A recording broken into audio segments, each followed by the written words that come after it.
বাংলাদেশ একটি নদীমাতৃক দেশ। এদেশের বুক চিরে বয়ে গেছে অসংখ্য ছোট বড় চেনা অচেনা নদী। একসময় এসব নদী ছিল মানুষের জীবন জীবিকা, কৃষি, মৎস্য সম্পদ এবং নৌ যোগাযোগের প্রধান অবলম্বন। কিন্তু সময়ের পরিবর্তে দেশের অনেক ছোট বড় নদী আজ অস্তিত্ব সংকটে। দীর্ঘদিন খনন ও রক্ষণাবেক্ষণের অভাবে নদীগুলো ভরাট হয়ে গেছে, কোথাও দখল, কোথাও পলি জমে পানি প্রবাহ বন্ধ হয়ে পড়েছে। সবচেয়ে বড় উদ্বেগের বিষয় হলো অনেক ছোট নদীর সঙ্গে এখন আর কোনো বড় নদীর সংযোগ নেই। ফলে বর্ষাকাল ছাড়া বছরের অধিকাংশ সময় এইসব নদীতে পানি থাকে না। এর প্রভাব পড়ছে কৃষি, পরিবেশ এবং জীববৈচিত্র্যের উপর।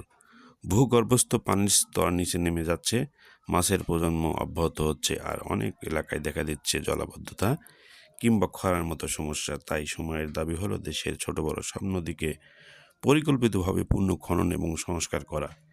যে নদীগুলোর সঙ্গে বড় নদীর সংযোগ বিচ্ছিন্ন হয়ে গেছে সেগুলো পুনরায় সংযুক্ত করার উদ্যোগ নিতে হবে। এতে স্বাভাবিক পানির প্রবাহ ফিরে আসবে, নদী ফিরে পাবে তার প্রাণ, আর কৃষি মৎস্য খাত হবে আরও সমৃদ্ধ। শুধু পানির উৎস নয়, এটি বাংলাদেশের ইতিহাস, ঐতিহ্য এবং অর্থনীতির গুরুত্বপূর্ণ অংশ।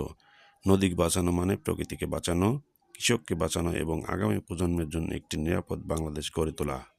আসুন আমরা সবাই নদী রক্ষায় সচেতন হই এবং নদী পুনরুদ্ধারের কার্যকর উদ্যোগকে সমর্থন করি, কারণ নদী বাঁচলে প্রকৃতি বাঁচবে, আর প্রকৃতি বাঁচলে বাঁচবে বাংলাদেশ।